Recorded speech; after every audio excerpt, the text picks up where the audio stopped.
Good morning பிரீத்தி. ஜீதா, இன்னைக்கான டாபிக்னா நேத்து நீங்க சொன்ன அதே டாபிக் தான். பிராண்ட்ஸோட நேம் அண்ட் அது எப்படி உருவாச்சுன்ற ரீசன் தான் சொல்ல போறோம். ஓகே. சோ இன்னைக்கும் நம்ம லிஸ்ட்ல நிறைய பிராண்ட்ஸ் காத்துட்டு இருக்கு. நம்மளோட ஃபேவரட் பிராண்ட்லாம் உள்ள இருக்கு. அதெல்லாம் பார்க்கலாம். பட் அதுக்கு முன்னாடி வியூவர்ஸை வெல்கம் பண்ணிடலாமா? எஸ், கண்டிப்பா பண்ணிடலாம். நேர்கள் அனைவருக்கும் புத்தம் புது காலை வணக்கம்.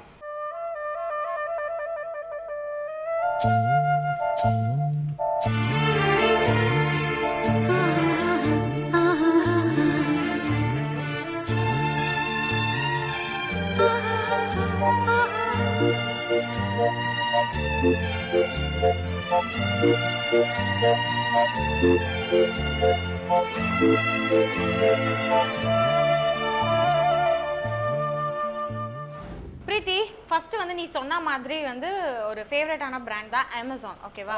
So Amazon online shopping website எல்லாருக்குமே தெரியும். ஓகேவா? ஸோ இந்த அமேசான் நேம் எப்படி வந்துச்சு அப்படின்னு பார்த்தீங்கன்னா, அரிய வகை கார்டால வந்ததா? இல்லை, அந்த அரிய வகை கார்டால வரல. இந்த ஜெஃப் பாசோஸ் அப்படின்ற ஒருத்தர் தான் வந்துட்டு என்ன ஐடியாவை கன்வே பண்ணியிருக்காருன்னு, அமேசானோட ஸ்பெல்லிங் வந்து AMAZON. ஓகேவா? ஸோ A to Z எல்லாமே இங்கே கிடைக்கும் அப்படிங்கிறதுக்கு கீழே ஒரு லோகோவில் வந்து ஏரோ மார்க் இருக்கும். ஸோ ஏலேருந்து Z போகிற மாதிரி ஒரு ஏரோ மார்க் இருக்கும். ஸோ இந்த லோகோக்காகவே முக்கியமாக அமேசான் அப்படிங்கிற ஒரு நேமை வந்து இவங்க கன்வே பண்ணியிருக்காங்க. ஓகே. சோ நிறைய தடவை நானும் அமேசான்ல ஷாப் பண்ணிருக்கேன். ஆனா அந்த ஏரோ மார்க் ஏன்றது தெரியாமலே இருந்துச்சு. அதாவது A to Z எல்லாமே இங்க கிடைக்கும் அப்படிங்கறதோட அர்த்தம் தான் அது. ஓகே, நீங்க A to Z மனக்கு இது நம்ம படலாம் ஞாபகத்துக்கு வருது. ஓகே, நம்ம தொடர்ந்து பேசலாம். இப்போ நம்ம அடுத்து என்ன பண்ண போறோம்னா வந்து இன்றைய நாளோட ஃபர்ஸ்ட் செக்மெண்ட் பார்க்க போறோம். பார்த்துடலாம். இது சூரியோதயம்.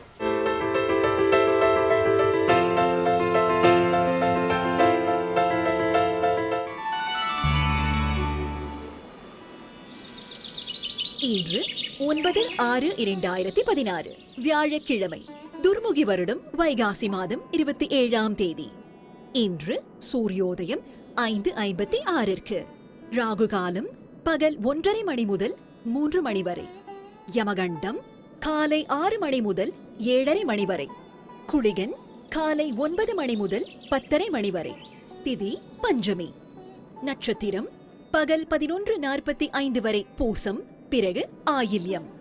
சுப ஓரைகள் காலை 9 மணி முதல் 12 மணி வரை, பகல் 1 மணி முதல் 2 மணி வரை, மாலை 4 மணி முதல் 6 மணி வரை. யோகம் அமிர்த சித்த யோகங்கள். சந்திராஷ்டமம் தனுசு ராசிக்கு. ஜீவிதா, நம்ம நெக்ஸ்ட் என்ன பார்க்க போறோம்? லெகோ பிராண்ட பத்தி தான் பார்க்க போறோம். லெகோன்றது நம்ம எல்லாருக்குமே தெரிஞ்சிருக்கும். கிட்ஸோட டாய்ஸோட பிராண்ட். ஓகே, நம்ம இப்போ ஃபீனிக்ஸ் மால் போனா கூட அந்த பிராண்ட், அந்த கடை இருக்கும், நமக்கு தெரியும். அந்த பிராண்ட் எதுக்கு மெயினா என்ன பேர் அதுக்குன்னு பாத்தீங்கன்னா லெக் காட் அப்படின்ற பேர் தான் அதுக்கு. ஓகே, அதுக்கு என்ன மீனிங் அப்படின்னு பாத்தீங்கன்னா வந்து பிளே வெல், நல்லா விளையாடுங்க மீன் பண்ணிருக்காங்க. இது வந்து கிட்ஸோட டாய்ஸ்ன்றதால ரொம்ப மெனக்கெட்டு தயார் பண்ண கம்பெனி அப்படின்னு சொல்றாங்க. ஏன்னா குட்டீஸ் இருந்தாலும் வாயில எடுத்து வச்சுப்பாங்க. அது ஆக்சுவலி என்னன்னா உங்களுக்கு சொன்னா புரியும் பாருங்க. சின்ன வயசுல நம்ம கேஸ்டில் கட்டுவோம் தெரியுமா, செட்டிங் கேம்னு சொல்லுவோம் நம்ம ஊர்ல. அந்த மாதிரி பில் பண்ணி விளையாடுற கேம் தான் லெகோ கம்பெனியோட மெயின் டாய். ஓகே, சோ அந்த டாய்ஸ் வந்து குட்டிங்க வாயில வைக்கும் போது வந்து எதுவும் ஆகக்கூடாதுன்னு சொல்லி பார்த்து வந்து ஈகோ ஃப்ரெண்ட்லியா தயார் பண்றாங்க. சோ அதனால லெகோ வந்து ரொம்ப ஃபேமஸ் ஆயிடுச்சு. சூப்பர், ஒரு நல்ல விஷயம் கன்வே பண்ணிருக்கீங்க. இனிமே ஏதாவது டாய்ஸ் வாங்கினா கூட லெகோல போய் வாங்கலாம்னு நினைக்கிறேன்.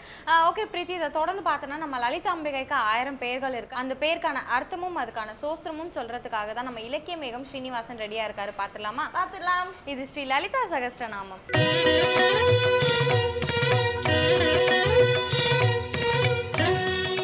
ஸ்ரீவித்யோபாசனாசக்தம் ஸ்ரீவித்யாபீடபூஷணம் ஸ்ரீவித்யாபினவம் வந்தே ஸ்ரீ கிருஷ்ணானந்த சத்குரும். அனைவருக்கும் இனிய காலை வணக்கம். பராசக்தியினுடைய பரங்கருணையினாலே ஸ்ரீ லலிதா சகஸ்ரநாமம் என்று சொல்லக்கூடிய அம்பிகையினுடைய 1000 திருநாமங்களை தொடர்ந்து சிந்திப்பதற்கான பேற்றினை நாம் பெற்றிருக்கிறோம். ஓம் வதனஸ்மர மாங்கல்யே கிருகதோரண சில்லிகாயே நமக என்கின்ற நாமம் இன்றைய நாமம். பராசக்தியினுடைய பரங்கருணை, அவளுடைய உருவ வர்ணனை, ரூப வர்ணனையை நாம் சிந்திக்கின்றோம். அவளுடைய அழகான கேசம், கேசத்தின் மேலே அழகான கோடீரம் என்று சொல்லக்கூடிய அந்த மகுடம், தேவியினுடைய அரைச்சந்திரன் போன்ற அழகான நெற்றி, அந்த நெற்றியில் இருக்கக்கூடிய குங்குமம், அதனைத் தொடர்ந்து தேவியினுடைய திருமுகத்திலே இருக்கக்கூடிய 2 புருவங்களை லலிதா சகஸ்ரநாமம் மிக அழகாக சொல்லுகிறது. ஸ்மரன் என்று சொன்னால் மன்மதன் என்பது பொருள். வதனஸ்மர மாங்கல்ய கிருகதோரண சில்லிகாயை நமக. மன்மதனுடைய மிக சிறப்பு வாய்ந்த மாளிகையினுடைய அலங்கார வளைவுகள் போன்று தேவியினுடைய புருவங்கள் இருக்கின்றன என்று இதனுடைய பொருளாக பெரியவர்கள் சொல்லுகிறார்கள். தேவியினுடைய புருவங்கள், தேவியினுடைய அழகு, தேவியினுடைய பெருமை, தேவியினுடைய சிறப்பு, தேவியினுடைய சௌந்தர்ய லாவண்யம், தேவியினுடைய மிகச்சிறந்த அந்த பேரழகு இருக்கிறதே, அதனை பற்றி சொல்லிக்கொண்டே போகலாம். அவள் அழகை சொல்ல சொல்ல நம்முடைய மனம் தூயதாக மாறுகிறது, நம்முடைய மனமும் அழகாக மாறுகிறது. அழகு என்பது எங்கே இருக்கிறது என்று சொன்னால் மனத்திலே இருக்க வேண்டும். மனம் அழகாக இருந்தால்தான் முகம் அழகாக இருக்கும். அடுத்தது காட்டும் பளிங்கு போல் நெஞ்சம் கடுத்தது காட்டும் முகம் என்று சொல்லுவார்கள். மனம் அழகாக இருக்க வேண்டும். மனம் அழகாக இருந்தால்தான் முகம் அழகாக இருக்கும் என்பது போல தேவியினுடைய மனம் எப்பொழுதும் சாந்தமாகவும் எப்பொழுதும் அமைதியாகவும் எப்பொழுதும் இனிமை நிறைந்ததாகவும் இருக்கிறது. தேவி இந்த உலகத்தையே ஆட்சி செய்யக்கூடிய மிகப்பெரிய பதவியில் இருந்தாலும் கூட, ஸ்ரீ மகாராஜ்ஞி என்று சொன்னோமே, உலகத்தினுடைய மகாராணியாக ஸ்ரீமத் சிம்மாசனேஸ்வரியாக இருந்தாலும் கூட அவ்வளவு பெரிய பதவியில் இருக்கக்கூடியவள் எப்பொழுதும் புன்னகை சிந்திய அழகான தோற்றப்பொலிவோடு இருக்கிறாள். அவளுடைய மனம் எத்தகைய அமைதியிலே இருந்தால் அந்த முகம், அந்த புருவம் கொஞ்சம் கூட மாறுதல் இல்லாமல் வளைந்து மன்மதனுடைய தோரண வாயில் போல இருக்கும் என்று சிந்தித்து பார்க்கிறோம். மிகப்பெரிய பதவியில் இருக்கிறவர்கள் பெரும்பாலும் கோபத்தோடு இருப்பார்கள், கோபத்தோடு பேசுவார்கள், எல்லோர் மேலும் எரிந்து விழுவார்கள், அல்லது ரிசர்வ்டு டைப் என்று சொல்வார்களே, மூடி ஃபெலோ என்று சொல்வார்களே, அப்படி யாரோடும் பேசாமல் அமைதியாக என்று முகத்தை வைத்து கொண்டிருப்பார்கள். உலகத்தையெல்லாம் பரிபாலனம் செய்யக்கூடிய அந்த பராசக்தி மகாமாயை இருக்கிறாளே, அவள் சந்தோஷமாக இருக்கிறாள், மகிழ்ச்சியாக இருக்கிறாள். அவளுடைய மனம் ஆனந்தத்திலே எப்பொழுதுமே நிறைந்திருக்கிறது என்று சொன்னால்தான் அவளுடைய புருவத்திலே மாறுபாடு இருக்காது. நீங்கள் பார்க்கலாம், ஒரு மனிதனுடைய முகத்தினுடைய தோற்ற பொலிவை அவனுடைய கண்களிலே பார்த்து நாம் தெரிந்து கொள்ளலாம். அந்த கண்கள் இருக்கிறதே, அந்த கண்கள் அவன் தூங்கி இருக்கிறானா தூங்கவில்லையா, அவன் எப்படி சிந்திக்கின்றான், அவன் திரு திரு என்று முழிக்கின்றானா, அல்லது அவனுடைய கண்கள் ஏதாவது ஒரு யோசனையிலே ஏதாவது ஒன்றிலே குத்திட்டு நிற்கிறதா, இப்படி பல்வேறு சிந்தனைகளை அவனுடைய கண்கள் மூலமாக நாம் படித்து கொள்ள முடியும். அதே போலத்தான் அவனுடைய மிகப்பெரிய சிந்தனை வயப்பட்ட ஒரு சூழலிலே அவன் மிகுந்த கோபமாக இருந்தால் அவனுடைய சீற்றம் இருக்கிறதே, அந்த புருவத்தை நெரிப்பார்கள் என்று சொல்வார்கள். அரக்கர்களை பேசுகிற பொழுது புருவத்தை நெரித்தார்கள் என்று சொல்லுவார்கள். அதே போல் அந்த புருவம் இருக்கிறதே, வியப்பாக இருக்கிற பொழுது புருவம் அப்படியே மேலாக நிமிர்ந்து நிற்கும். அவன் ஏதாவது ஒன்றை ஆழ்ந்து பார்த்தான் என்று சொன்னால் 2 புருவங்களும் பக்கத்திலே வந்து விழும். அப்படியே அந்த புருவத்தினுடைய அசைவை ஒட்டியே அவனுடைய மனதிலே என்ன இருக்கிறது என்று நாம் தெரிந்து கொள்ள முடியும் என்று சொல்லுவார்கள் மனநூலார்கள். பொதுவாக அனுபவம் மிக்கவர்கள் சொல்வார்கள், அவன் ரொம்ப புருவத்தை தூக்கி தெரிகிறானே என்று சொல்வார்கள். எதை பார்த்தாலும் ஆச்சரியப்படுபவர்கள் இருக்கிறார்கள். மிக அழகான தமிழ் பாடல் உங்களுக்கு தெரியும், யாதும் ஊரே யாவரும் கேளீர் தீதும் நன்றும் பிறதரவாரா என்று தொடங்கக்கூடிய அருமையான அந்த தமிழ் பாடல் இருக்கிறதே, அந்த பாடல் புறநானூற்று பாடலில் கடைசியிலே 2 வரிகள் வரும். பெரியோரை வியத்தலும் இளமே, மாட்சியில் பெரியோரை வியத்தலும் இளமே, சிறியோரை இகழ்தல் அதனிலும் இளமே என்று சொல்லுவார்கள். பெரியவர்களை பார்த்து இந்த உலகத்திலே நாங்கள் வியந்து போவதில்லை, சிறியவர்களை பார்த்து அவர்களை கீழ்மைப்படுத்துவதும் இல்லை, அவர்களை ஒதுக்குவதும் இல்லை, அவர்களை தள்ளுவதும் இல்லை என்று அந்த பாடல் முடியும். அப்படி எந்த ஒரு விஷயமாக இருந்தாலும் புருவம் இருக்கிறதே, அதனை அசைப்பதன் மூலமாக, புருவத்தை அசைப்பதன் மூலமாக அவர்கள் மனத்திலே என்ன குறிப்பு இருக்கிறது என்பதை நம்மாலே உணர்ந்து கொள்ள முடியும். அப்பொழுது மனம் தூயதாகவும் மனம் அமைதியாகவும் மனம் ஆனந்தத்திலேயும் இருந்தால் அந்த புருவம் அப்படியே அழகாக மன்மதனுடைய வீட்டினுடைய தோரண வாயில் போலே இருக்கிறது என்று லலிதா சஹஸ்ரநாமம் சொல்லுவது போலே தேவியினுடைய உள்ளம் இருக்கிறது. தேவியின் உள்ளம் தாய்மை உள்ளம், தேவியினுடைய உள்ளம் தூய உள்ளம். அவள் இந்த உலகத்திற்கே படியளந்து கொண்டிருக்கக்கூடிய மகாராணி, அன்னபூரணியாக தேவி இருக்கிறாள். இறைவனுக்கே உணவளிக்கிறாள், எல்லோருக்குமாக உணவளிக்கக்கூடிய பராசக்தியாக இருக்கிறாள். அழகுக்கு ஒருவரும் ஒவ்வாத வள்ளி, அருமறைகள் பழகிச் சிவந்த பதாம்புயத்தாள், பனிமாமதியின் குழவி என்று சொல்லுவார் அபிராமி பட்டர். பனிமாமதியின் குழவி என்று சொன்னால் அவ்வளவு ஒரு குளிர்ச்சி பொருந்திய தேவியாக இருக்கிறாள். அப்படிப்பட்டவளுடைய ஹிருதயம் எப்படி இருக்கிறது? தூய அன்பை இந்த உலகம் முழுவதும் பரப்புவதாக இருக்கிறது. தூய அன்பை பரப்புவதனாலே என்ன கிடைக்கிறது? அவள் ஆனந்தத்தினுடைய உச்சத்தில் இருக்கிறாள். நீங்கள் சாப்பாடு போடுகிற தன்மை இருக்கிறதே, உணவு யார் வந்தாலும் உணவு இட்டுக்கொண்டே இருக்க வேண்டும். நம் வீட்டிற்கு வந்தால் 10 பேர் சாப்பிட வேண்டும். எப்போதும் சாப்பிட்டு கொண்டே இருக்கக்கூடிய ஒரு சூழ்நிலையை நாம் உருவாக்க வேண்டும். சாப்பாடு போடுவதில் இருக்கக்கூடிய புண்ணியம். அதனால்தான் அன்னதானம் என்று சொன்னார்கள். மனிதனுக்கு எத்தனை எத்தனை எத்தனை பொருள்களை கொடுங்கள், செல்வத்தை கொடுங்கள், எதை வேண்டுமானாலும் கொடுத்து கொண்டே இருங்கள், அவனிடத்திலே திருப்தி என்பதை நாம் பார்க்கவே முடியாது. ஆனால் சாப்பாட்டை எடுத்துக்கொள்ளுங்கள், 2 இட்லி 3 இட்லி போதும், 4 இட்லி போதும் போதும் போதும் என்று சொல்லிவிடுவார்கள். ஏனென்றால் அதற்கு மேலே அதனை ஏற்றுக்கொள்ள இயலாது. ஒரு நாள் உணவை ஏலென்றால் ஏலாய் என்று சொல்லுவார் அவை பிராட்டி. ஒரு நாள் உணவை ஏலென்றால் ஏலாய், ஒரு நாளும் உன்னோடு வாழ்தல் அரிது, இடும்பை கூறின் வயிறே உன்னோடு வாழ்தல் அரிது என்று சொல்லுவார். அப்படி அந்த உணவு இருக்கிறது, போதும் போதும் போதும் போதும் என்று சொல்லக்கூடிய அளவிற்கு போதும் என்ற வார்த்தை உணவை போடுவதன் மூலமாகத்தான் நாம் பெற முடியும். அப்படி அன்னபூரணி என்ன பண்ணுகிறாளாம்? உலகம் முழுவைக்குமாக உணவு படைக்கிறாளாம். ஐயன் அளந்தபடி இருநாழி கொண்டு அண்டமெல்லாம் உய்ய அறம் செய்யும் உன்னையும் போற்றி என்று சொல்லும் அபிராமி அந்தாதி. அப்படி ஐயனுடைய திருவருள் கருணையினால் அவன் எல்லோருக்கும் உணவளித்து, எல்லோருக்கும் சாப்பாடு போட்டு, எல்லாரையும் மகிழ்ச்சியாக இருக்க வைத்து, எல்லோரையும் ஆனந்தப்படுத்தி பார்க்கக்கூடிய தேவியினுடைய ஹிருதயம் எப்படி இருக்கிறது? ஆனந்தமயமாக இருக்கிறது. எப்பொழுதும் ஆனந்தமயமாக இருப்பதினாலே அவளுடைய புருவம் எப்பொழுதும் ஆச்சரியத்தினாலே வியப்பதில்லை, கோபத்தினாலே துடிப்பதில்லை, சுருக்கி பார்ப்பதினாலே அந்த புருவங்கள் இரண்டும் ஒன்றாக இணைவதில்லை. அப்படியான எந்த மாறுபாடும் இல்லாமல் தேவியினுடைய புருவம் மிக அழகாக இருக்கிறது என்று சொன்னால் தேவியினுடைய ஹிருதயத்தை தான் நாம் பார்க்க வேண்டும், தேவியினுடைய மனத்தை தான் நாம் பார்க்க வேண்டும். அப்படிப்பட்ட தூய மனம் அந்த ஞானிகளுக்கு இருக்கிறது. அவர்களும் சந்தோஷமாக ஆனந்தத்திலே மிதக்கிறார்கள்.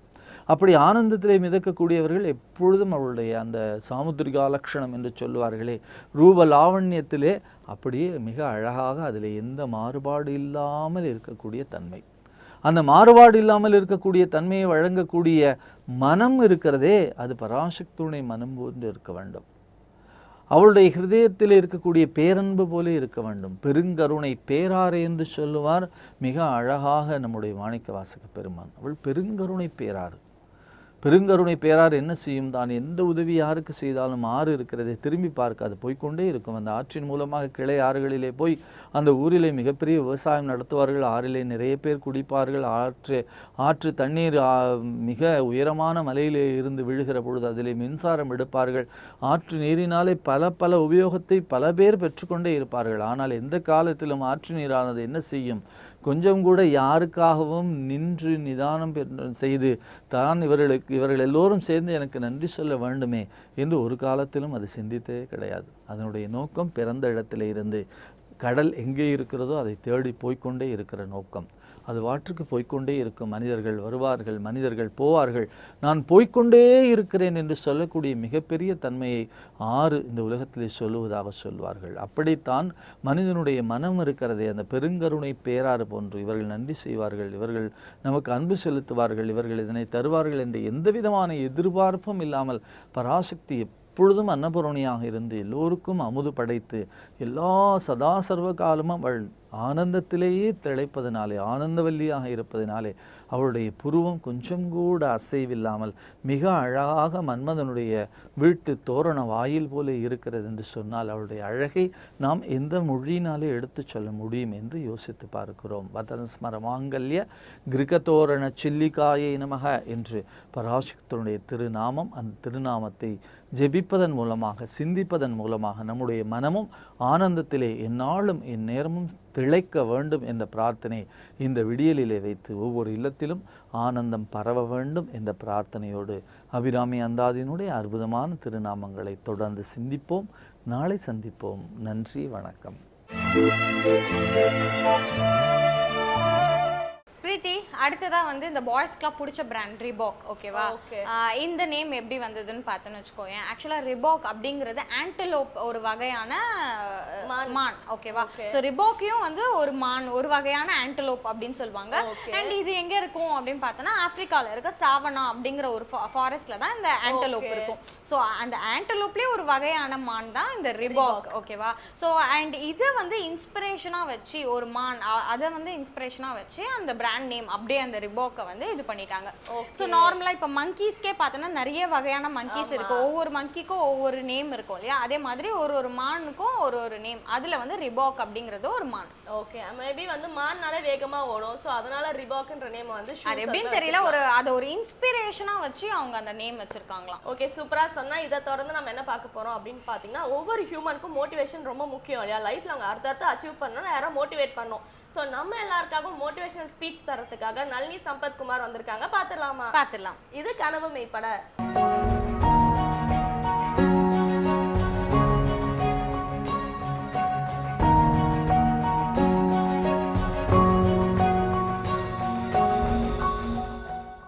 வேந்தர் டிவி நேயர்களுக்கு இனிய காலை வணக்கம்.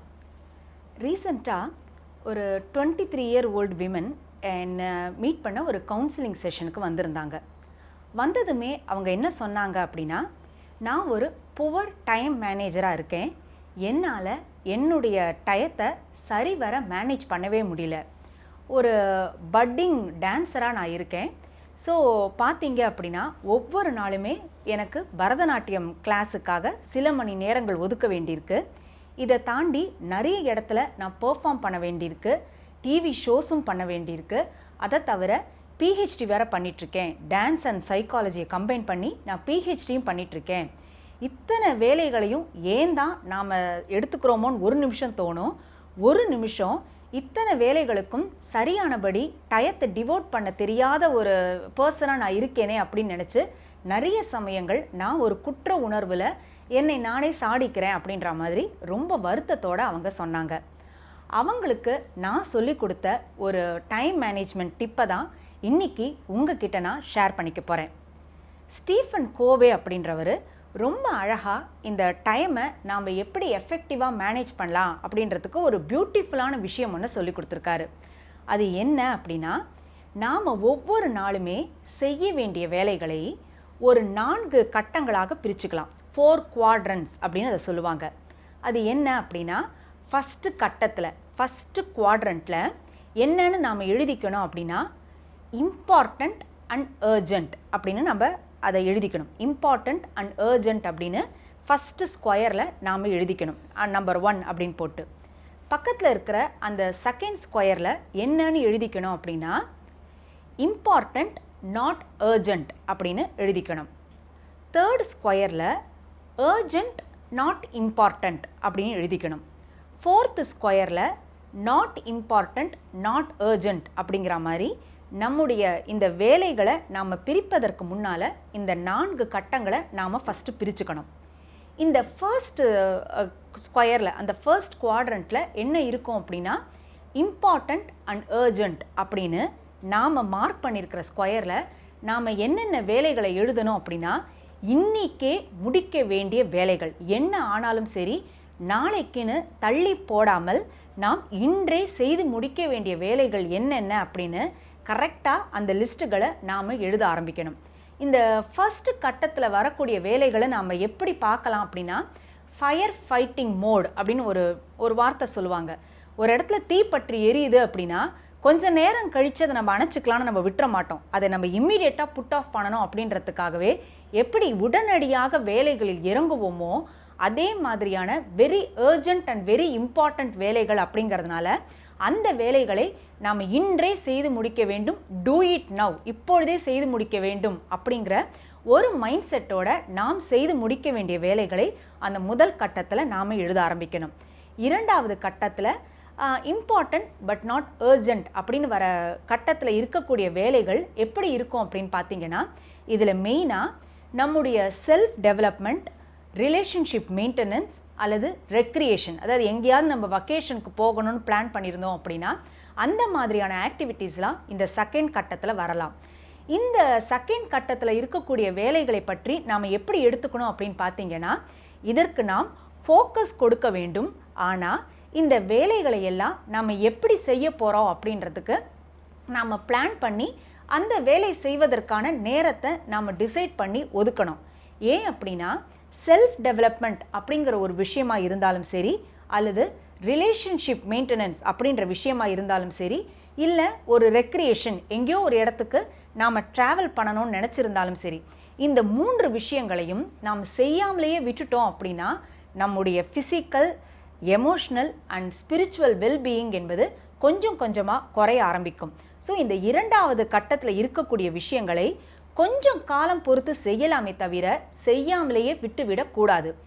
இந்த 3வது கட்டத்தில் வரக்கூடிய விஷயம் என்னென்னா urgent but not that much important அப்படிங்கிற மாதிரி விஷயம் வரும். இந்த 3வது கட்டத்தில் இருக்கிற விஷயம் மோஸ்ட்லி என்னவா இருக்கும் அப்படின்னு பார்த்தீங்கன்னா, நம்மளை டிஸ்ட்ராக்ட் செய்யக்கூடிய விஷயங்கள் தான் இதில் அதிகமாக இருக்கும். குறிப்பாக சொல்லணும் அப்படின்னா, ஒரு 1 hour நாம் ஃபோக்கஸ்டாக ஒரு வேலை செஞ்சிட்ருக்கோம் அப்படின்னா அந்த சமயம்னு நமக்கு வர ஃபோன் கால்ஸ், தேவையில்லாத ஒரு மார்க்கெட்டிங் கால்ஸ் அப்படிலாம் வருது அப்படின்னா அதெல்லாம் நம்மளை டிஸ்ட்ராக்ட் பண்ணுற விஷயங்களாக இருக்கும்.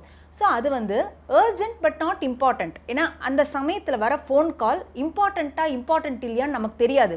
நம்மளுடைய ஃபோன் அடிக்குது அப்படின்றதுனால நம்ம எடுப்போம். ஸோ என்ன செய்யலாம், ஒரு ஒர்க் நம்ம பண்ணிக்கிட்டு இருக்கோம், ஒரு 1 hour லயிச்சு நம்ம அந்த கவன சிதறல் இல்லாமல் ஒரு வேலையை நாம் பண்ணிக்கிட்டு இருக்கோம் அப்படிங்கும் பொழுது நம்முடைய செல்ஃபோனை ஒன்று சைலன்ஸில் போடலாம். அப்படி இல்லை அப்படின்னா அந்த ஃபோனை யார்கிட்டயோ கொடுத்து நான் 1 hour ஒரு இம்பார்ட்டண்ட் ஒர்க்கை பண்ணிக்கிட்டு இருக்கேன், ஸோ அந்த சமயத்தில் எனக்கு வரக்கூடிய ஃபோன் கால்ஸ் எல்லாம் நீங்கள் அட்டன் பண்ணுங்கள் அப்படின்னு சொல்லி நாம் அதை டெலிகேட் பண்ணலாம். நமக்கு வரக்கூடிய டிஸ்ட்ராக்ஷன்ஸ்களை நாம் அவாய்ட் செய்யணும். ஸோ இந்த 3வது கட்டத்தில் நாம் என்ன யோசிக்கணும் அல்லது என்ன எழுதணும் அப்படின்னு பார்த்தீங்கன்னா, நமக்கு வரக்கூடிய டிஸ்ட்ராக்ஷன்ஸ் என்னென்னவாக இருக்கும், அந்த டிஸ்ட்ராக்ஷன்ஸ்களை எப்படி நாம் கையாள போகிறோம் அப்படின்ற மாதிரி நம்ம எழுதலாம். இதில் முக்கியமாக என்ன வரும் அப்படின்னு பார்த்தீங்கன்னா, மற்றவர்களை பற்றி நாம் பேசக்கூடிய அந்த சிட் சாட் இல்லை வம்பு, இந்த காசிப், இது எல்லாமே இந்த 3rd quadrantல வரும். மற்றவர்களை பற்றி நமக்கு வரும் நியூஸ், இதில் நாம் நம்முடைய கருத்தை தெரிவிப்பது, இது எல்லாமே பார்த்தீங்க அப்படின்னா ஒரு தேவையில்லாத டிஸ்ட்ராக்ஷன்ஸ்களாகத்தான் மாறிப்போகும். அடுத்தது 4th கட்டம். இந்த 4வது குவாட்ரண்ட்டை எப்படி பார்ப்பாங்க அப்படின்னா மியர் டைம் வேஸ்டர்ஸ் அப்படிம்பாங்க.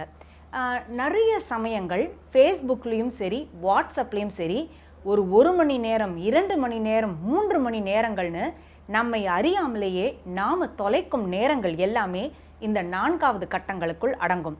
ஸோ ஒரு ஃபேஸ்புக் இல்லை ஒரு வாட்ஸ்அப்னு எடுத்துக்கிட்டோம் அப்படின்னா ஜஸ்ட் ஒரு ரிலாக்ஸேஷனுக்காக ஒரு 20 minutes அல்லது ½ an hour நம்ம ஸ்பெண்ட் பண்ணலாம்.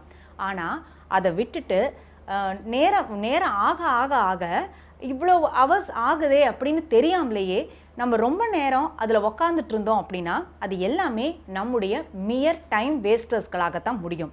ஸோ இத்தனை வேலைகள் எனக்கு இருக்குது, வேலை பளு எனக்கு அதிகமாக இருக்குது அப்படின்னு நாம் நினைக்கும் பொழுதெல்லாம் நாம் என்ன செய்யலாம், நாம் செய்து முடிக்க வேண்டிய வேலைகளின் பட்டியல் என்பது கொஞ்சம் நீளமாக இருக்கும் பொழுது அந்த வேலைகளை இந்த 4 கட்டங்களாக பிரிச்சுக்கலாம். ஸோ அர்ஜெண்ட்டாக செய்து முடிக்க வேண்டிய வேலை என்ன, இம்பார்ட்டண்ட்டாக செய்து முடிக்க வேண்டிய வேலை என்ன, இந்த வேலைகள்லாம் அர்ஜென்ட்டும் இல்லை இம்பார்ட்டண்ட்டும் இல்லை அப்படின்னா இதை நம்ம விட்டுறலாமா அப்படிங்கிற மாதிரி ஒவ்வொரு ஆக்டிவிட்டியையும் இந்த 4 கட்டங்களுக்குள்ளே நாம் அடக்கிட்டோம் அப்படின்னா நாம் ஒரு பெட்டர் டைம் மேனேஜராக, பெஸ்ட் டைம் மேனேஜராக நிச்சயமாக மாறிப்போவோம். இதெல்லாம் தாண்டி கூட சில எளிய வழிமுறைகளை சொல்லித் தருவாங்க. அது என்னென்ன அப்படின்னு பார்த்தீங்கன்னா, எந்த ஒரு வேலையையுமே நாளைக்கு செஞ்சுக்கலாம், அப்புறம் செஞ்சுக்கலாம் அப்படின்னு நாம் தள்ளி போடாமல் இருப்பது. ஏன்னா ஒரே ஒரு முறை நாம் தள்ளி போட ஆரம்பிச்சிட்டோம் அப்படின்னா அந்த வேலையை செய்து முடிக்காதவர்களாகவே நாம் இருந்திருப்போம். அடுத்த வாரம் இதை ஆரம்பிப்போம், நாளைக்கு செய்ய ஆரம்பிப்போம், இப்போ 10 மணி ஆகுது 1 மணிக்கு செய்ய ஆரம்பிப்போம் அப்படிங்கிற மாதிரி ஒவ்வொரு சின்ன சின்ன வேலைகளையும் நாம் தள்ளி போட ஆரம்பிச்சிட்டோம் அப்படின்னா இந்த தள்ளி போடும் பேட் ஹேபிட்டுக்கு நாம் அடிமையாகி விடுவோம். ஸோ நம்ம என்ன செய்யணும் அப்படின்னா, நம்ம முன்னால் ஒரே ஒரு வேலை தான் இருக்குது அப்படின்னாலும் அந்த ஒரு வேலையை செய்து முடித்து விட்டு தான் நான் அடுத்த வேலையை தொடங்குவேன் அப்படிங்கிற மாதிரி ஒவ்வொரு சின்ன சின்ன வேலையையும் நாம் அணுகினோம் அப்படின்னா நம்முடைய சப்கான்ஷியஸ் மைண்ட் என்னன்னு நமக்கு சொல்லிக் கொடுக்கும் அப்படின்னா, நான் எந்த ஒரு வேலையையும் செய்து முடிக்காமல் அடுத்த வேலையை தொடங்க மாட்டேன் அப்படிங்கிற மாதிரி ஒரு கமாண்டை நம்முடைய சப்கான்ஷியஸ் மைண்ட் நமக்கு கொடுக்க ஆரம்பிப்போம். ஸோ நாம் ஒரு ஒண்டர்ஃபுல்லான ஹேபிட்டுக்கு அடிமையாகியிருப்போம். அது என்ன அப்படின்னா, நாம் செய்து முடிக்க வேண்டிய வேலையை கட்டாயமாக செய்து முடிப்பேன், அந்த வேலையை செஞ்சு முடிக்கிற வரைக்கும் என்னுடைய ஃபோக்கஸ் என்பது இங்கே அங்கே போகாது அப்படிங்கிற மாதிரி ஒரு ஒண்டர்ஃபுல்லான ஹேபிட் நமக்குள்ளே ஃபார்ம் ஆகியிருக்கும். அதே மாதிரி என்ன செய்யலாம் அப்படின்னா, நமக்கான ஒரு சின்ன சின்ன கோல்ஸ்களை நாம் செட் செய்வது. இன்னைக்கு இந்தந்த வேலைகளை நான் செஞ்சு முடிக்கணும் அப்படிங்கிற மாதிரி கோல்ஸ்களை செட் செஞ்சுட்டு அந்த வேலைகளை நாம் செஞ்சு முடிச்சிட்டோம் அப்படின்னதுமே அந்த கோல்களை நம்ம எழுதியிருக்கோம் அப்படின்னா அது பக்கத்தில் ஒரு டிக் கொடுக்க ஆரம்பித்தோம் அப்படின்னாலே நமக்குள்ள ஒரு பாசிட்டிவான ஃபீலிங் தான் வர ஆரம்பிக்கும். தேவையில்லாத டைம் வேஸ்டர்ஸ் என்னென்ன, நம்முடைய நேரங்களை நாம் எப்படி விரயமாக்குறோம் அப்படின்னும் நாம் கவனத்தில் கொள்ளணும். நிறைய சமயங்கள் நோ சொல்வதற்கு நாம் தயங்கும் பொழுது மட்டுமே தான் இந்த டைம் மேனேஜ்மெண்ட்டை நாம் சரியாக செய்து முடிக்காத நபர்களாக நாம் இருந்திருப்போம். நம்ம ஒரு இம்பார்ட்டண்ட்டான வேலை பண்ணிக்கிட்டு இருக்கோம். அப்போ நம்மளோட ஃப்ரெண்ட் வந்து நாம் ஷாப்பிங் போகலாம் வரியா, இல்லை சினிமா போகலாம் வரியா, இல்லை வாட்ஸ்அப்பில் கொஞ்ச நேரம் சேட் பண்ண என்னோட அப்படின்லாம் கூப்பிட்டாங்க அப்படின்னா இம்மீடியட்டாக நம்முடைய ஃப்ரெண்டு நம்ம எங்கேயானும் முடியாது அப்படின்னு சொன்னோம்னா கோச்சிக்க போகிறாங்களே அப்படின்னு நினச்சி அவங்களுக்கு நோ சொல்லாமல் நம்மளுடைய வேலையை விட்டுட்டு அவங்களுக்கு நாம் எஸ் சொல்ல ஆரம்பிக்கும் பொழுது நம்முடைய நேரத்தை நாம் தொலைத்தவர்களாக மாறிப்போவோம். ஸோ என்ன செய்யணும், எதற்கெல்லாம் நோ சொல்லணும், எதற்கெல்லாம் எஸ் சொல்லணும் அப்படின்னும் நாம் கரெக்டாக தெரிஞ்சுக்கிட்டோம் அப்படின்னாலும் ஒரு பெட்டர் டைம் மேனேஜராக நிச்சயமாக மாறிப்போவோம். நெக்ஸ்ட்டு ப்ரையாரிட்டைசேஷன் அப்படிம்பாங்க. ஸோ இந்த ஃபஸ்ட்டு பார்த்தோம் இல்லையா, அந்த 4 குவாட்ரண்ட்ஸில் அதில் வரது தான் அந்த ப்ரையாரிட்டைசேஷன். அதாவது எந்த ஒரு வேலைக்கு இம்பார்ட்டன்ஸ் கொடுக்கணும், எந்த வேலைக்கு அந்த அளவு முக்கியத்துவம் கொடுக்க வேண்டாம் அப்படின்னு தீர்மானித்து நாம் ஒவ்வொரு வேலையையும் செய்ய ஆரம்பிக்கும் பொழுது அந்த highest level of importance, highest level of urgency எந்த வேலைக்கு இருக்கோ அந்த வேலையை முதல்ல அட்டன் பண்ண ஆரம்பிப்போம். ஃபார் எக்ஸாம்பிள் சொல்லணும் அப்படின்னா ஒரு இம்பார்ட்டண்ட்டாக ஒரு இடத்துக்கு நாம் இமெயில் அனுப்பணும் அப்படின்னா அது அர்ஜென்ட்டான வேலை. ஒரு ஃப்ரெண்டு கிட்ட ரொம்ப நாளாக நாம் பேசலை அப்படின்னா அது அந்த அளவுக்கு அர்ஜென்சி கிடையாது, அது ஒரு இம்பார்ட்டண்ட் வேலை, அவ்வளோதான். ஸோ இமெயில் பண்ணுவதற்கு நம்ம அதிக அளவு அர்ஜென்ட் வேலை அப்படின்னு கண்டு அறிஞ்சு அதுக்கு நாம் முக்கியத்துவம் தரணுமா, இல்லை ஃப்ரெண்டு கிட்ட பேசுவதற்கு முக்கியத்துவம் தரணுமா அப்படின்னு நாம் தீர்மானித்து ஒவ்வொரு வேலையையும் செய்யும் பொழுது நம்முடைய டைம் என்பது தேவையில்லாமல் விரயமாகாது. எவ்வளோ ஆக்டிவிட்டீஸ் வந்தாலும் சரி அத்தனை ஆக்டிவிட்டீஸையும் ஒரு பேலன்ஸ்டான மைண்ட் செட்டோடு ஒரு ஹாப்பியான மனப்போக்கோடு தான் நம்ம எல்லாத்தையுமே செய்வோம். ஒரு நிச்சயமாக ஒரு ஒண்டர்ஃபுல்லான டைம் மேனேஜராக தான் நாம் இருப்போம். மீண்டும் அடுத்த நிகழ்ச்சியில் உங்கள் அனைவரையும் சந்திக்கிறேன். அதுவரை நன்றி, வணக்கம் நேயர்களே. ஜீவிதா, நீங்க நிறைய மூவிஸ் பாப்பீங்களா? ஆமா. ரீசெண்டா என்ன மூவி பாத்தீங்க? இது நம்ம ஆளு எங்க தியேட்டர்ல பாத்தீங்களா? தியேட்டர்ல தான் உங்க கூட தான் பார்த்தேன். ஓகே, இல்லங்க சும்மா ஒரு ஜெனரல் நாலேஜ்க்கு எதுக்கு கேட்டேன்னா வந்து இப்போ நம்ம ஊர்ல நிறைய தியேட்டர்ஸ் வந்துருச்சு. ஆனா அமெரிக்கா மல்டி சினிமா அப்படின்ற ஒரு தியேட்டர் ஃபர்ஸ்ட் வந்துச்சு, AMC அப்படின்னு சொல்லி.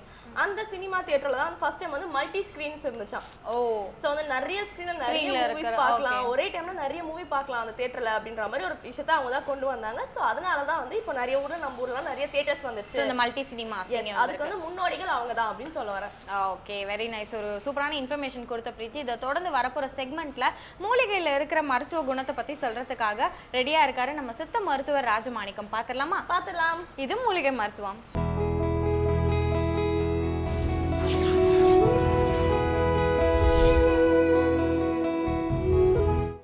உலகெங்கும் உள்ள வேந்தர் டிவி நேயர்களுக்கு காலை வணக்கம். நம்ம இப்போ பார்க்க போகிற மூலிகை மருத்துவம் வந்து நெஞ்சு பலம் இல்லாமையும் இடுப்பு பலம் இல்லாமல் இருக்கிறவங்களுக்கு நெஞ்சு வலி இடுப்பு வலி சேர்ந்து வந்து சரி செய்கிற மருத்துவம்.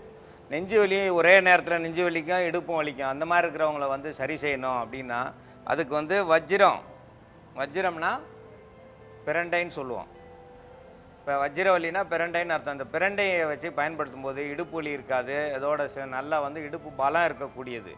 அதோடு சேர்த்து பிரண்டையை சாப்பிட இடுப்பில் வந்து L4 L5ன்ற இடத்துல எல்லாம் வந்து பாதிப்பு ஏற்படுது, அங்கே வந்து ஜவ்வு வெடிச்சிருது, இதெல்லாம் வந்து வராது. அதனால தான் வந்து இந்த பிரண்டையை வந்து மாதம் ஒரு முறை சாப்பிடணும், இல்லை பிரண்டை துவையல் செஞ்சு வச்சு சாப்பிடணும். பிரண்டையை வந்து தினந்தோறும் சாப்பிட்றதுல தவறு கிடையாது. ஆனால் வந்து இதை முதல் நாள் செஞ்சு மறுநாள் சாப்பிட்ணும். பிரண்டையை நேராக சாப்பிட்டாங்கன்னா அவங்க வந்து உள்ள நாக்கெல்லாம் அரிக்கிற மாதிரி இருக்கும். இதுலேயும் வந்து இளம் கொழுந்தை தான் சாப்பிடணும், முத்துன இதை வந்து சாப்பிடக்கூடாது. இந்த பிரண்டையை பயன்படுத்தும் போது இடுப்பு வலியே இருக்காது, கை கால் வலி இருக்காது. இதனால தான் இதுக்கு பேர் வஜ்ர வலின்னு பேர். இந்த பிரண்டையை பயன்படுத்தும் போது சிறுவர்களாக இருக்கட்டும், பெண்களுக்கு தான் அதிகமாக இது பயன்படும். பெண்கள் தான் அதிகமாக வீட்டில் வந்து உட்காந்து வேலை செய்கிறவங்க, தண்ணி பானை எடுக்கிறவங்க, அது இல்லாமல் அடுப்பு வேலை செய்கிறவங்க, அவங்களுக்கு வந்து சும்மா வந்து வேலை எவ்வளோன்னே தெரியாது, கணக்கு தெரியாது. சொந்த பந்தம் வந்துட்டா அதுக்கு மேலே வந்து அதிக வேலை அதிகமாக இருக்கும். அந்த வேலையின் பலு அதிகமாகிறதால இடுப்பு வலி வந்து அதிகமாகிடும். அவங்க வந்து அதுக்கப்புறம் பார்த்தீங்கன்னா 2-3 நாள் படுத்த படுக்கையிலே இருப்பாங்க. சொந்தக்காரங்க வந்த வரைக்கும் நல்லா வேலை செய்வாங்க, போனதுக்கப்புறம் படுத்த படுக்கையிலே இருப்பாங்க. கேட்டால் இடுப்பு பகுதியில் இவ்வளோ பெருசாக வீங்கி போயிருக்கும், அந்த வீக்கம் வந்து சீக்கிரமாக வத்தாது. அதெல்லாம் சரியாகணும்னா அதோடு சேர்ந்து பருத்தி விதையை சாப்பிட்டாலே நெஞ்சு வலியே இருக்காது. நெஞ்சு வலியை போக்கணும்னா பருத்தி விதையை சாப்பிட்ணும், இடுப்பு வலியை போக்கணும்னா பிரண்டையை சாப்பிட்ணும். இந்த பருத்தி விதையை பயன்படுத்தும் பொழுது உங்களுக்கு வந்து நெஞ்சு வலியே இருக்காது. அதிக அளவு பளு தூக்குனவங்களா இருக்கட்டும், அதிக வேலை செஞ்சவங்களா இருக்கட்டும், நிறைய மனபாரம் அழுத்தங்கள் உள்ளவங்களா இருக்கட்டும், இந்த மாதிரி இருக்கிறவங்களுக்கெல்லாம் பருத்தி பால் கொடுத்துட்டு வந்தால் அந்த நெஞ்சு பலம் கூடும், நெஞ்சில் வந்து வலியே இருக்காது. அது மட்டும் இல்லாமல் இந்த அக்ரூட் விதையை வந்து பயன்படுத்துகிறோம். அக்ரூட் வந்து இமயமலை பகுதியில் கிடைக்கக்கூடியது. இது வந்து அதிக சக்தி உள்ளது. இது வந்து ஆண்களாக இருந்தாலும் பெண்களாக இருந்தாலும் இதிலேருந்து ஒரு விதையை எடுத்து உடைச்சி இதில் பாதி தான் எடுத்து சாப்பிட முடியும். மொத்தமாக சாப்பிட்டாங்கன்னா வயிற்றோட்டம் ஏற்படும். இது வந்து அதிக சத்து உள்ளது. இந்த ஒரு விதையை உடைச்சி சாப்பிட்டோம்னால 20 முட்டை சாப்பிட்டதுக்கு சமமாக வந்து உடலில் வந்து சத்துக்கள் ஏறும். அதனால தான் இது வந்து அதிகமாக வந்து ஆண்கள் வந்து இந்த உடல் பயிற்சி செய்கிறவங்களுக்கு வந்து இதை கொடுத்துட்டு வருவாங்க. கொஞ்சம் கொஞ்சமாக கொடுத்துட்டு வருவாங்க. மொத்தமாக ஒரே நாளில் நல்லா ஆகணும்னு சொல்லி சாப்பிட்டோம்னா வயிற்றோட்டம் ஏற்படும். அப்புறம் இதை பார்த்தாலே வயிற்றால் ஓட ஆரம்பிச்சிடும். அதனால் முதல்ல வந்து கொஞ்சமாக ஒரு கடலைப்பருப்பு அளவு சாப்பிட்ணும். ஒரு 15 நாள் 20 நாள் உடம்போடு சேர்ந்துச்சுன்னா அப்புறம் பாதி பருப்பு சாப்பிட்லாம். அதுக்கப்புறம் முழு விதையும் சாப்பிட்லாம். உள்ளே இருக்கிற பருப்பை எடுத்து 4ல் 1 பங்கு தான் சேர்க்கணும். 4ல் 1 பங்கு சேர்த்தாலே போதுமானது. இதை முழுமையாக சாப்பிட்ணும்னா அதிக நாள் வந்து சாப்பிட்டு பழக்கம் உள்ளவங்க மட்டும்தான் சாப்பிட முடியும். இதை சாப்பிட்டு ஆட்டுப்பாலோடு சேர்த்து நம்ம மருத்துவம் செய்யும்போது இடுப்பு வலி இருக்காது, நெஞ்சு வலி இருக்காது. இந்த இடுப்பு வலியும் நெஞ்சு வலியும் தீர்றதுக்கான மருந்தை இப்போ நம்ம தயாரிக்கும் முறையை பார்க்கலாம். இந்த நெஞ்சு வலிக்கும் இடுப்பு வலிக்கான மருந்து அதில் வந்து பிரண்டையினுடைய இலையை பயன்படுத்துகிறோம்.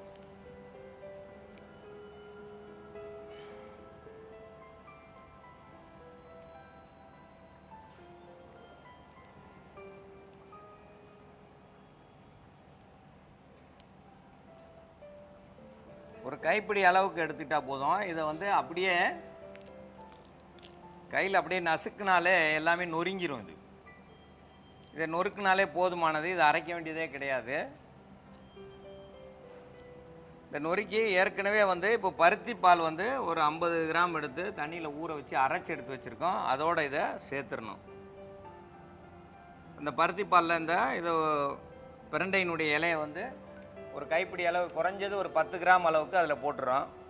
அதோடு சேர்த்து அக்ரூட்டு நம்ம எடுத்துருக்க இந்த அக்ரூட்டை வந்து உடைச்சி எடுத்துருக்கோம். இதில் வந்து பாதி போட்டால் போதுமானது. இந்த பருப்புள்ள வந்து இந்த பாதி போட்டால் போதுமானது. இதை மட்டும் இதோட சேர்த்து உடைச்சி போட்டுருவோம்.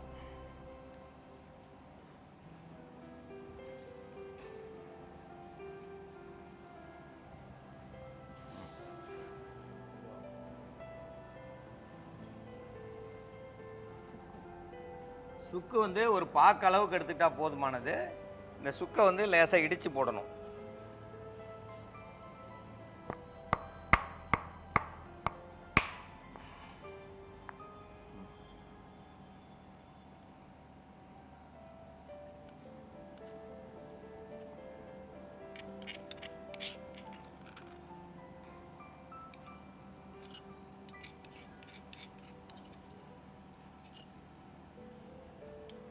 இதோட வந்து பனை வெல்லம் சேர்த்துக்கிறோம்.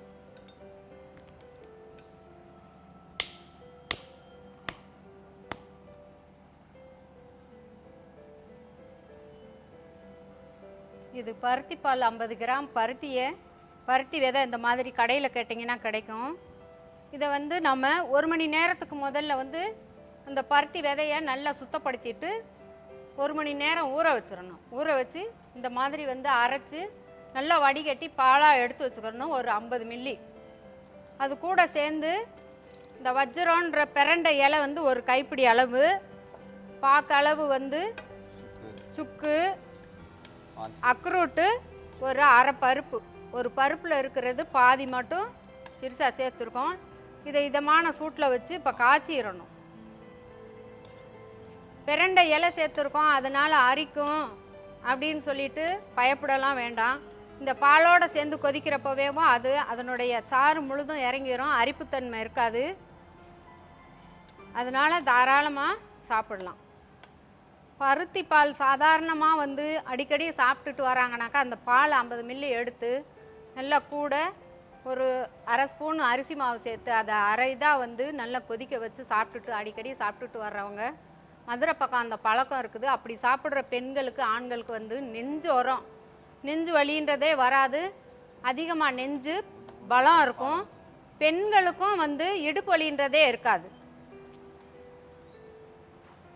100 மில்லி வந்து நாட்டு மாட்டு பால்,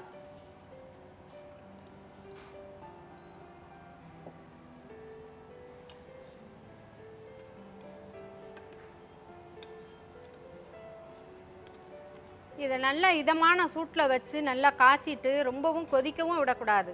அப்போ தான் அதனுடைய முழு மருத்துவ குணம், அந்த பருத்தி பாலும் அந்த பிரண்டை இலையினுடைய சாரும் வந்து முழு மருத்துவமும் நமக்கு போய் அந்த நெஞ்சு வலியாக இருந்தாலும் நெஞ்சு தகையாக இருந்தாலும் இடுப்பு வலி, பெண்களுக்கு வந்து அதிக ரத்தப்போக்கு, வெள்ளைப்பாடு, குழந்தை பெற்றிருக்கப்போ அதிகமாக ரத்தப்போக்கு போயிடும், ரொம்ப வந்து ட்ராவல்ஸ் பண்ணி வெளியில் போய் பஸ்ஸுலையோ அல்லது மோட்ரு பைக்கு வண்டிகளில் போய் வேலை பார்க்குறவங்களுக்கு இடுப்பு வலி அதிகமாகவே இருக்கும். இந்த மாதிரி வந்து ரத்தப்போக்கு போனது அல்லது வெள்ளைப்பாடு படுறது, குழந்தை பெற்று அதிக ரத்தம் வெளியாகி இருக்கும், அவங்களுக்கு L4 L5 அப்படின்னு சொல்லிட்டு அதிகமாக வந்து அவங்களுக்கு இடுப்பு வலி இருக்கும். அப்படி இருக்கிறவங்களும் இதை வந்து தினமும் சாப்பிட்றதுக்கு அவங்களுக்கு நேரம் இல்லாட்டியும் ஒரு வாரத்தில் ஒரு நாள் சாப்பிட்டுட்டு வந்தாங்கனாலும் அந்த இடுப்பு பலம் வந்து கூடிரும். இது வந்து நரம்புகளை வந்து வலுப்படுத்தும், நல்லா அந்த எலும்பு இதெல்லாம் வந்து வலி இல்லாமல் வந்து அதுக்கு சுண்ணாம்பு சத்து, இந்த வஜ்ரம் நரம்புகளை வந்து சரி செய்யக்கூடியது வந்து பிரண்டையினுடைய இலை. அதனால் பிரண்டை துவையல், பிரண்டை இலை துவையல் பண்ணி சாப்பிட்டீங்கனாலும், குழம்பு வச்சு சூப்பு வச்சு குடிச்சிங்கனாலும் இது எல்லாமே வந்து உங்களுக்கு நெஞ்சு வலி, அந்த பெண்களுக்கு வந்து வர்ற இடுப்பு வலி இதெல்லாம் வந்து சரி செய்யக்கூடியது. இது பனை வெல்லத்தை முதல்லையே சேர்த்திங்கனாக்கா அது தெரிஞ்சு போயிடும். அதனால் வந்து நல்லா அரை சூடு ஆறின பின்னாடி கடைசி நேரத்தில் தான் வந்து பனை வெல்லத்தை சேர்க்கணும்.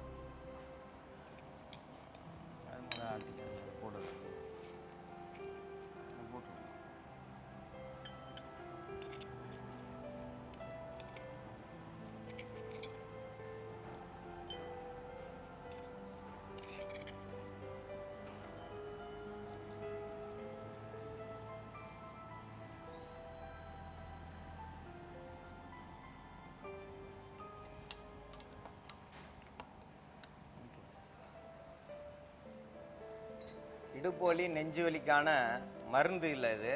அப்படியே சாப்பிட்டோம்னா அவ்வளோ அமிர்தம் மாதிரி இருக்கும். இதை சாப்பிட்டா நெஞ்சு வலி கண்டிப்பாக வந்து ஒரு வாரத்துக்குள்ளே நெஞ்சு வலி இருக்காது, இடுப்பு வலி கொஞ்சம் கொஞ்சமாக குறைய ஆரம்பிச்சிடும். இடுப்பு வலிக்காக வேண்டி நம்ம பிரண்டையினுடைய இலையை சேர்த்துருக்கோம், நெஞ்சு வலி சரி செய்கிறதுக்கு பருத்தி கொட்டையை சேர்த்துருக்கோம். இதோட இந்த பருத்தி கொட்டையை மட்டும் நேரடியாக சாப்பிட்றோன்னு நினைக்காதீங்க. சாப்பிட்டிங்கன்னா தொண்டையெல்லாம் கட்டிடும். தொண்டை வந்து கட்டிச்சுன்னா பேச முடியாத அளவு குளிர்ச்சி ஆகும், அதிகமான குளிர்ச்சி. உடலில் எவ்வளோ சூடு இருக்கோ அவ்வளோ சூட்டையும் வந்து அப்படியே குறைச்சிடும். அப்போ வந்து சுக்கு சேர்க்கணும். சுக்கு சேர்த்தோம்னா தான் அதனுடைய சுக்கினுடைய தன்மை போய் சேரும்போது அதை வந்து சரி செய்யும், சமன் செய்யும். அதோடு சேர்த்து நம்ம அக்ரூட் பருப்பு சேர்த்துருக்கோம், அதில் அரை பருப்பு சேர்த்துருக்கோம், பனை வெல்லம் சேர்த்துருக்கோம். இதெல்லாம் சேர்ந்த கலவையை காய்ச்சி எடுத்திருக்கோம். கடைசியில் தான் பனை வெல்லம் போட்டிருக்கோம். இந்த பனை வெல்லம் போட்டு இது நம்ம தேவைக்கேற்ப பனை வெல்லம் சேர்த்துருக்கோம். அந்த நாள்லலாம் பார்த்திங்கன்னா சாதாரணமாக செப்பு குடத்தில் ஒரு 3 குடம் தண்ணி ஊற்றினா தான் ஒரு குடம் தண்ணி பிடிக்கும். அதில் லேசாக தூக்கி இடுப்பில் வச்சுட்டு வருவாங்க. இன்றைக்கி யாராவது குடம் தூக்குறாங்களா? இல்லை, எல்லாமே ரப்பர் குடம், பிளாஸ்டிக் குடம் தான். ஏன்னா குடமே வந்து ஒரு 50 கிராம் 100 கிராமில் இருக்குது. அங்கே பார்த்தீங்கன்னா சாதாரணமாக குடம் வந்து 4 கிலோவாவது இருக்கும், 4 கிலோவுக்கு மேலே தான் இருக்கும். அதில் தான் தண்ணி எடுப்பாங்க. இன்றைக்கி 4 கிலோ இது அளவுக்கு தூக்குறதுக்கு ஆள் இல்லை. ஏன்னா அவங்களுக்கு இடுப்பில் சத்து கிடையாது. இன்றைக்கி சாதாரணமாக தொலைக்காட்சி பார்த்துட்டு போய் எழுந்திரிச்சு போய் யாராவது ஆஃப் பண்ணுறாங்களா? கிடையாது, கையிலேருந்தே சுவிட்ச் அமைக்க ஆஃப் பண்ணிடுறாங்க. அந்த அளவுக்கு இடுப்பு செத்து போயிருக்காங்க. அவங்களுக்குலாம் இது வந்து சிறந்த மருந்து. இந்த மருந்தை சாப்பிட்டு இடுப்பு வலியும் நெஞ்சு வலியும் இல்லாமல் இருக்க வேண்டும் என்று கேட்டுக்கொள்கிறேன். பிரீத்தி, அடுத்ததா வந்து இதுவும் ஒரு ஃபேமஸான பிராண்ட் தான், ஷார்ப். ஓகேவா? எஸ். இந்த ஷார்ப்ல பார்த்தோன்னா நிறைய ப்ராடக்ட்ஸ் இருக்கு. டிவி, ரேடியோ, நிறைய இந்த மாதிரி டிஜிட்டல் அந்த வயசுலயும் நிறைய ப்ராடக்ட்ஸ் இருக்கு. பட் இந்த ஷார்ப்ன்ற நேம் எப்படி வந்ததுன்னு பார்த்தோன்னா, இந்த இவங்களோட கம்பெனில இருந்து இவங்களோட ஃபர்ஸ்ட் ப்ராடக்ட் வந்து ஒரு ஷார்ப்பான பென்சிலாம். ஸோ அதனால இந்த ஷார்ப்ன்ற ஒரு நேம் வந்து அப்படியே வந்து இந்த கம்பெனி வச்சிட்டாங்க. இதுதான் அதோட சீக்ரெட்டே. ஃபர்ஸ்ட் கம்பெனி வந்து லக்கியான கம்பெனியா அமைஞ்சிருச்சு போல. அதுவும் பென்சில்ன்றதால அந்த ஷார்ப்னஸ் வச்சு சூப்பரா ஸ்டார்ட் பண்ணிருக்காங்க. சூப்பரா சொன்னீங்க. இதே மாதிரி தான் 12 ராசிக்கான யோக பலன்களை சொல்ல நம்மளோட யதார்த்த ஜோதிடர் செல்வி காத்துட்டு இருக்காரு. பாத்துடலாமா? பார்த்துடலாம். இது யோகம் நல்ல யோகம்.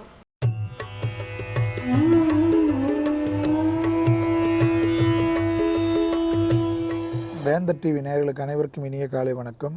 யோகம் நல்ல யோகம் நிகழ்ச்சியில் ஒவ்வொரு நாளும் உங்களை சந்திப்பதில் மகிழ்ச்சி அடைகின்றேன். இன்றைய நாளானது பார்த்தீர்கள் என்றால் 9ஆம் தேதி 6வது மாதம் 2016ஆம் ஆண்டு வைகாசி மாதம் 27ஆம் நாள் வியாழக்கிழமை. மேஷம் முதல் மீனம் வரை உள்ள ராசி நேயர்களுடைய தினப்பலன்களை பார்ப்போம். முதலாவதாக பார்க்கக்கூடிய ராசிக்காரர்கள் மேஷ ராசிக்காரர்கள். கண்டிப்பாக குடும்ப சூழ்நிலையில் சிறிது கவனமாக இருக்க வேண்டும். கண்டிப்பாக குடும்பத்தில் தேவையில்லாத வாக்குவாதங்களை தவிர்த்து கொண்டாலே தேன் தடவை வார்த்தை மிக முக்கியமான அமைப்பு காணப்படுகிறது. மன சஞ்சலங்களை அதிகரிக்கக்கூடிய காலகட்டங்கள். கடந்த காலத்தை நினைத்துக் கொள்வதோ எதிர்காலத்தை நினைத்துக் கொள்வதோ தேவையா என்பதை யோசித்துக் கொள்ளுங்கள். ஒன்று முடிந்து விட்டது, ஒன்று நடைபெறாமல் என்ன நடக்கும் என்று தெரியாத விஷயத்திற்காக ஆவேசப்படுவதெல்லாம் விட்டுவிட்டு இருக்கின்ற காலத்தில் சந்தோஷமாக இருங்கள். மனதிற்கு பிடித்த ஒரு இடத்திற்கு செல்லக்கூடிய அமைப்பை நிவர்த்தி செய்யாமல் சென்று விட்டு வாருங்கள். உத்தியோகத்திலோ தொழில் அமைப்பிலோ சங்கடங்கள் காணப்படவில்லை. அடுத்ததாக பார்க்கக்கூடிய ராசிக்காரர்கள் ரிஷப ராசிக்காரர்கள். பெரிய அளவு ஏற்றமான அமைப்பாக கூடிய நாளாக காணப்படுகிறது. தலைவலி சம்பந்தப்பட்ட ரிஷபராசிக்காரர்கள் சிறிது கவனமாக இருக்க வேண்டும். உத்தியோகத்திலோ வெளிவட்டாரத்திலோ கொடுக்கல் வாங்கல் பிரச்சனையோ ஒன்றும் காணப்படவில்லை. கூட்டாளிகளுக்கு உங்களுக்கு இருந்த பிரச்சனைகள் தீர்ந்து வியாபாரத்தில் புது முயற்சிகள் வெற்றிகள் ஏற்படும். வங்கிகள் கடன்களை எதிர்நோக்கி இருந்தவர்களோ அதற்கு உண்டான முயற்சிகளை வெற்றி ஏற்படுத்திக் கொள்ளலாம். பெரும்பாலும் தாயாரும் உள்ள கோயில்களுக்கு சென்று விட்டு வருபவர்களுக்கு கடன் அமைப்பிலிருந்து நிவர்த்தி ஏற்படுவதை கண்கூடாக பார்க்கலாம்.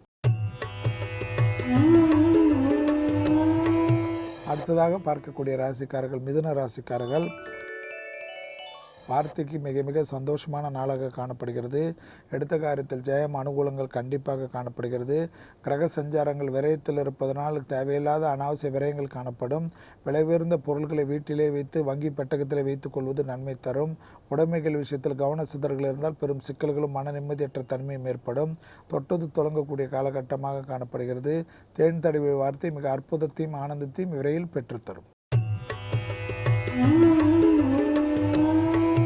அடுத்ததாக நாம் பார்க்கக்கூடிய ராசிக்காரர்கள் கடக ராசிக்காரர்கள். பிள்ளைகளோட தேக ஆரோக்கியம் மிக முக்கியம். பிள்ளைகள் வண்டி வாகனத்தில் மிக கவனமாக செல்லுமாறு அன்புடன் கேட்டுக்கொள்ளுங்கள். லாபம், அனுகூலங்கள், பெருமை, புதிய முயற்சிகள் வெற்றிகள், கலைத்துறையினர்களுக்கு மிகப்பெரிய அற்புதங்கள், அனுகூலங்கள், புது ஒப்பந்தங்கள் வருவது, அரசமைப்பில் இருந்த சங்கடங்கள் நிவர்த்திகள், அரசியல்வாதிகளுக்கு மிகப்பெரிய ஏற்றம், உன்னதமான நிலைமை, விசிட்டிங் கார்டு போட்டுக்கொள்ளக்கூடிய அளவுக்கு கௌரவங்கள் உயரக்கூடிய அமைப்பு. அடுத்ததாக நாம் பார்க்கக்கூடிய ராசிக்காரர்கள் சிம்ம ராசிக்காரர்கள். சுபவிரய பிராப்தங்கள், அனுகூலங்கள், வரவுக்கு மீறிய செலவுகள் காணப்பட்டாலும் அவை சுப செலவுகள். குடும்பத்திற்கு நிம்மதியும் சந்தோஷத்தை பெற்றுத்தரக்கூடிய செலவுகள். அரசமைப்பில் மிகப்பெரிய ஏற்றங்கள், புது கௌரவங்கள் மிகப்பெரிய யோக பலத்தை பெற்றுத்தரும். தேக ஆரோக்கியத்தில் மட்டும் மிக மிக கவனமாக இருப்பது நன்மை தரும். எடுத்த காரியத்தில் ஜெயமும் அனுகூலங்கள் காணப்படுகிறது. உத்தியோகத்தில் இருந்த சங்கடங்கள் நிவர்த்திகள் காணப்படுகிறது. முடிந்த அளவுக்கு சிவாலயங்களுக்கு சென்று விட்டு அன்னதானத்தில் பங்கு பெறுவது பெரும் நஷ்டத்திலிருந்து பாதுகாக்கக்கூடிய அரண். அடுத்ததாக பார்க்கக்கூடிய ராசிக்காரர்கள் கன்னியா ராசிக்காரர்கள். உத்தியோகத்தில் இருந்த சங்கடங்கள் நிவர்த்தி. தந்தை வழி தேக ஆரோக்கியம் மிக முக்கியம். தந்தை வழி உறவுகளுடன் வாக்குவாதங்கள் வேண்டாம். பண வரவில் இருந்த பிரச்சனைகள் நிவர்த்தி. லாபம் பன்மடங்காக உயர்வது. எடுத்த காரியத்தில் ஜெயமும் அனுகூலங்கள் காணப்படுகிறது. தொலைதூர செய்திகள் நன்மைகள் அனுகூலங்கள் காணப்படுகிறது. கடல் கடந்து பயணங்களால் மிகப்பெரிய ஏற்றங்கள், புது முயற்சிகள் வெற்றிகளும் காணப்படும். சுபகாரியத்தில் இருந்த பிரச்சனைகள் நிவர்த்தி ஏற்படுவதை கண்கூடாக பார்க்கலாம். இடமாற்றம், உத்தியோக மாற்றம், மற்ற மாற்றங்களுக்கு, வீடு மாற்றத்திற்கெல்லாம் தயாராக இருப்பது கன்னியா ராசிக்காரர்களுக்கு எதிர்காலத்தில் மிக அனுகூலத்தை பெற்றுத்தரும். அடுத்ததாக நாம் பார்க்கக்கூடிய ராசிக்காரர்கள் துலா ராசிக்காரர்கள். யோக பலம், அனுகூலங்கள், உத்தியோகத்தில் மேன்மை, உத்தியோகத்தில் இருந்த சங்கடங்கள் நிவர்த்தி. கடன் அமைப்பில் கண்டிப்பாக பேசின அமைப்பை தீர்த்து கொள்வது நன்மை தரும்.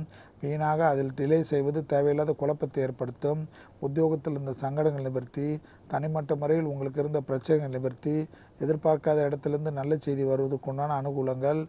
பெண்களுக்கு வெளி வட்டாரத்தில் உத்தியோகத்தில் இருக்கிற பெண்கள் மிக மிக கவனமாக இருக்க வேண்டும். தேவையில்லாத கவனச்சிதறவுகள் 2ஆம் இடத்தில் உள்ள செவ்வாயால் பெரும் ஆபத்தையும் சங்கடத்தையும் நிரந்தர கஷ்டத்தையும் ஏற்படுத்தி விடலாம். அடுத்ததாக பார்க்கக்கூடிய ராசிக்காரர்கள் விருச்சிக ராசிக்காரர்கள். யோக பலம், அனுகூலங்கள், தந்தை வழி உறவுகள் விஷயத்தில் மிக மிக கவனம். வாக்குவாதங்கள் வேண்டாம், ஜவாப் ஜாமீன் வேண்டாம். கண்டிப்பாக குடுக்கல் வாங்கல் விஷயத்தில் மிக நிதானத்துடனுங்கள். அவசியமில்லாத பயணங்களை தவிர்த்து கொள்ளுங்கள். கண்டிப்பாக கூடா நட்பு கேடு விளையும் என்பதை நினைவில் வைத்துக் கொள்ளுங்கள். சட்டத்துக்கு புறம்பான விஷயத்தில் ஈடுபடாமல் இருப்பது நன்மையும் அனுகூலத்தை பெற்றுத்தரும்.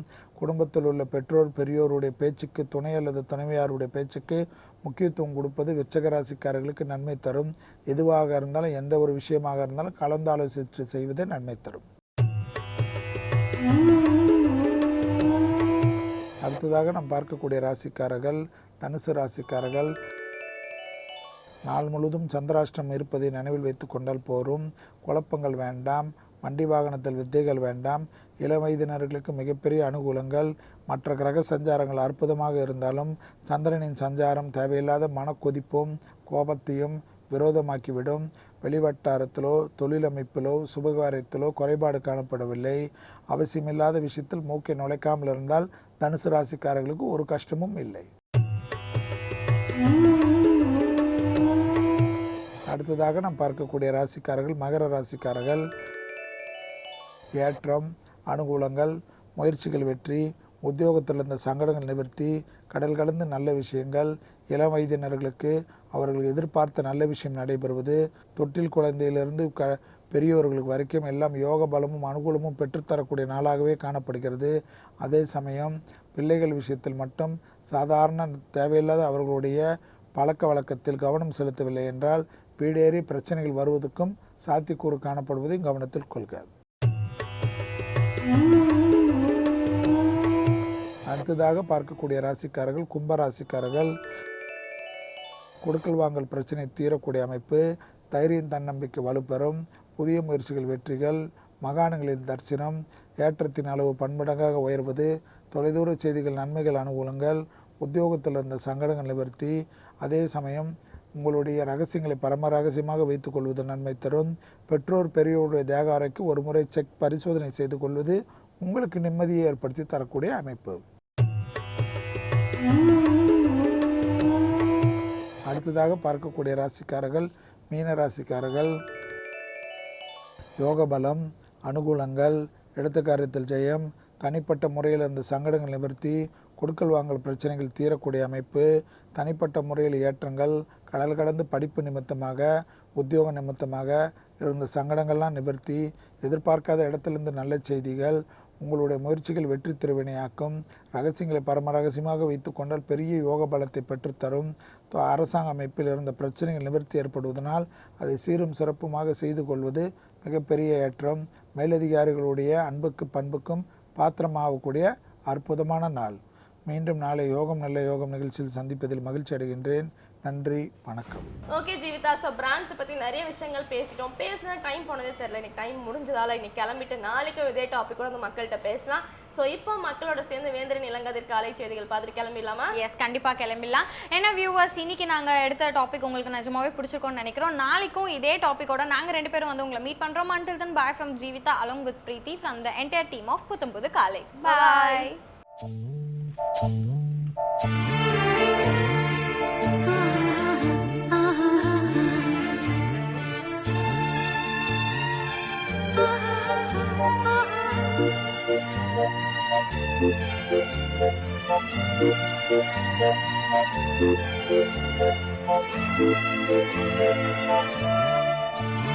Thank you.